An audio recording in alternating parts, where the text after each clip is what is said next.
Olá, mulheres abençoadas. Esse é o áudio 14 da biografia de John Bunyan.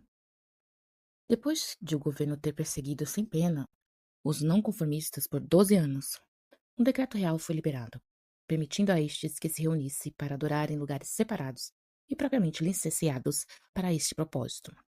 Os pregadores também deveriam ter licença. Na declaração, o rei diz que este esforço pelos direitos e interesses da Igreja foram suficientemente manifestado a todo mundo por todo o curso do nosso governo, desde a restauração feliz e pelos muitos e perfeitos caminhos da coerção que nós temos usado para reduzir o número das pessoas que erram e que são dissidentes e para compor as diferenças infelizes que ocorrem nas questões religiosas. Mas estando evidente pela triste experiência de 12 anos que há pouco fruto em todas essas árvores frutíferas. Penso que sou obrigado a fazer o uso do supremo poder em questões eclesiásticas, que não é apenas inerente a nós, mas foi declarada e reconhecida a ser, por vários estatutos e atos do Parlamento. E assim continua, para indicar a extensão da clemência real. Que humilhante foi para esse rei e este governo confessar isso. Depois que esta declaração foi feita, os que eram prisioneiros por causa da sua consciência foram tratados mais humanamente. Bunyan, que durante quase todo o período do seu confinamento adquiria uma quantidade incomum de liberdade, podia agora ir para casa e fazer quase tudo o que quisesse. Foi nesse tempo que ele foi eleito pastor da congregação. John Bunyan foi aprisionado no dia 13 de novembro de 1660 e foi libertado em novembro ou dezembro de 1672. No seu livro Graça Abundante, ele nos conta que o seu aprisionamento durou 12 anos completos. Na continuação de sua vida, anexados à graça abundante escrita por um de seus amigos, sabemos que, quando ele veio novamente para fora, descobriu que seus negócios seculares tinham falido. Tinha que começar de novo, no que dizia respeito a eles, como se tivesse acabado de nascer.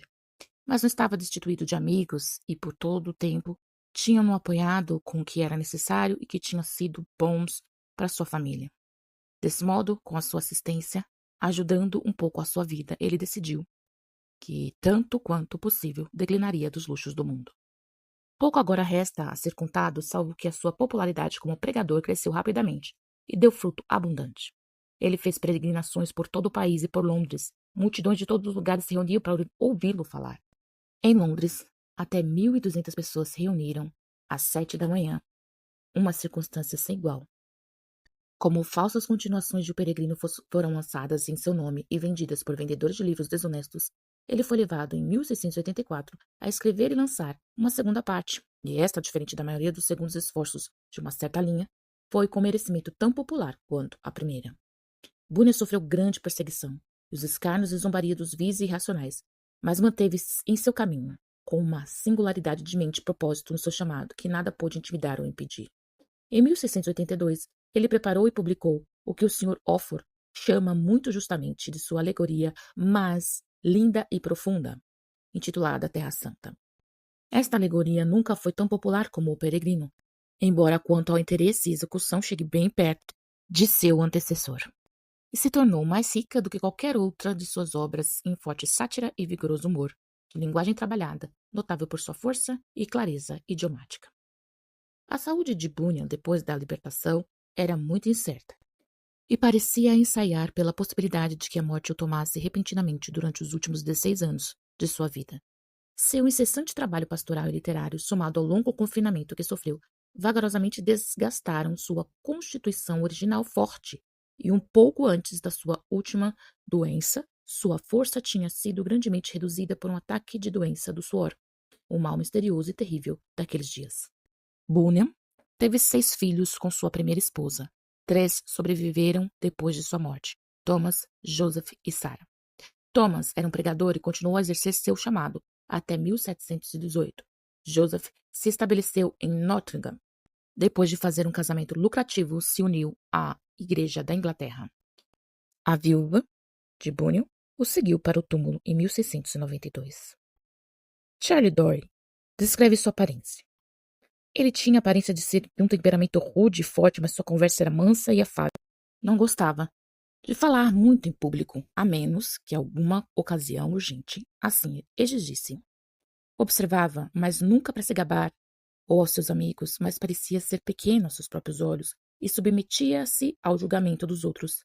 Detestava mentir e praguejar, sendo justo em tudo que estava sob seu poder. Não parecia se vingar de injúrias, amava reconciliar diferenças e fazia amizade com todos. Tinha um olhar rápido e agudo, acompanhado de um excelente julgamento das pessoas, e era rápido em fazê-lo. Na opinião da sua esposa, ele era alto, embora não fosse corpulento. Tinha uma face um tanto rude, com os olhos faiscantes, usava bigode, como era moda na época da Inglaterra. Seu cabelo era ruivo, mas nos últimos dias estava salpicado de cinza. Seu nariz bem ajustado, mas não caía nem ficava pendurado, e sua boca moderadamente grande. Sua testa era um tanto alta, seus hábitos sempre simples e modestos. Portanto, imparcialmente descrevemos as partes internas e externas de uma pessoa, cuja morte foi muito sentida. Uma pessoa que provou sorrisos e a testa franzida do tempo, que não se encheu de si na prosperidade, nem se encolheu na adversidade, sempre mantendo o compromisso ideal.